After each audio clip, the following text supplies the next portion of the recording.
It's beer o'clock on Real Ale Craft Beer. Today we've got a brand new beer from Guinness, and it's a bottle of their Milk Stout.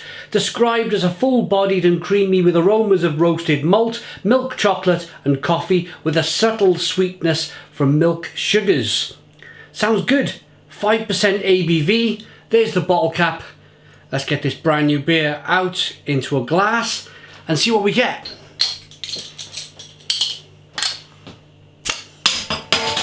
Nice bit of smoke from the opening. Interested by this one. I really liked the original stout that they produced a few years ago, and the West Indies Porter. I thought that was really, really good. I think the West Indies Porter being my favourite beer. Lots of milk stouts coming out over the last, 7 years since I've been reviewing beer. Be really interested to see what Guinness do. So the beer is a one finger tan coloured head, nice levels of carbonation rolling up the glass. Of course it's a jet black beer in the glass. Guinness's signature then. Guinness's stout signature, yeah. Aroma, yeah, fair play, fair play. It smells like a milk stout. Roasted malts coming through, coffee, chocolate, caramel. But then again, you do get a hint of that lactose in the beer. That's the milk sugars as they're describing on the back of the label. Should we dive in? Cheers.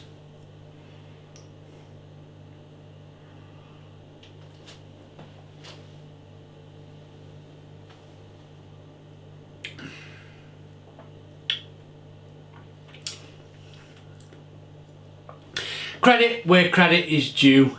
This is a lovely, lovely beer. Well done Diageo, well done Guinness. Let's describe the flavours and then I'll talk to you a little bit about what I mean here.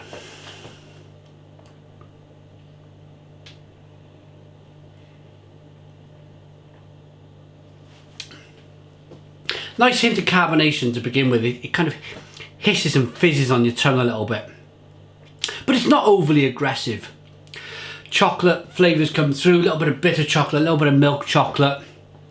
Some nice roasted malt flavours coming through in terms of a coffee flavour that comes through with a sweet bit of caramel, and then quite a bit of lactose, to be honest. If this was given to me in a blind taste test and you asked me is it macro beer or micro beer, then I would probably say it comes from a microbrewery. So again, well done to Diageo and Guinness for that. Let me tell you why I'm saying kind of well done, and it seems like I'm standing here patting Diageo and Guinness on the back. Let me explain.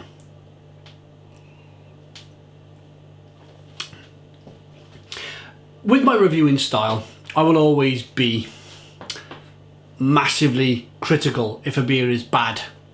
I will also be massively in praise if a beer is very good. So this, very good. See their Hop House 13, I was very critical, even in the title of the video. Because I think Diageo, there never seems to be a kind of middle of the road. The beers are either very, very ordinary and miles off point. I think I had the Guinness Rye Pale Ale a few months back and it was miles off. There was no rye, there was no spicy rye in there at all. The Hop House Lager, not really hoppy at all. Hop House 13 I think it's called. But then again, as I said, West Indies Porter, loved it. The original Porter, really enjoyed it. And this, I think it's lovely. It's a lovely, lovely beer. As I said, I wouldn't be able to tell in a blind taste test if this was from a microbrewery or a macro brewery. If you're new to beer, macro being giant-sized industrial building that you drive past, and they could be making cheese in there, they could be making beer in there, they could be making whatever in there. You just wouldn't know because of the size of the place, yeah? Microbrewery, tiny little place, man digging out the malts, that type of thing, you know, modern, new world craft beer. Springing up everywhere.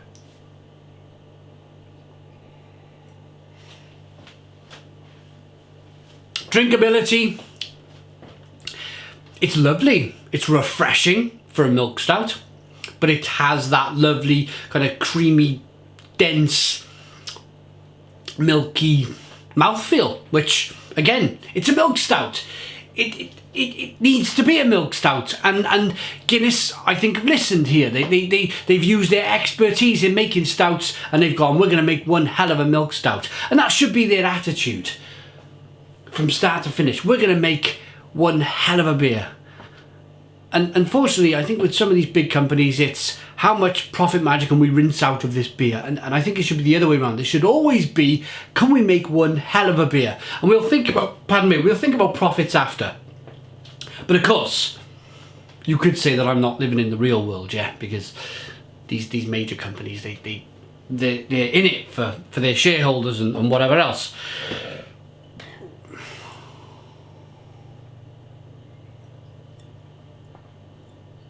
There's hints of raisin, fig and plum. I'm very impressed. Very, very, very impressed with this beer. Should we rate it? Guinness Milk Stout from the Open Gate Brewery. Now, what's that? Because normally it's called the St James's Gate Brewery. I'm sure it is. Never mind. It's called the Open Gate Brewery. Maybe it's a microbrewery that Guinness have opened in as part of an experimental part of their brewery. Which, I mean, judging by this, they've done a good job. Yeah, I'm not sure. Let me know in the comments box, guys. Rating for Guinness Milk Stout, 5% ABV. Questions I would ask myself are, could it possibly come from a microbrewery? Yes, I think so. And would I buy it again? Yes, I would. I would, most certainly. This I picked this up as in Tesco's as part of a, I think it's 4 for £6. 4 beers for £6, which, I mean, I got some other beers that I picked up as part of the deal, and yeah, I mean, barbecue, 4 beers for £6, job done, can't go wrong. Rating, it's an 8 out of 10. 8 out of 10 from Real Ale Craft Beer. Please put your comments in the comments box, subscribe to our daily beer reviews, give us a big fat thumbs up, boom, and cheers.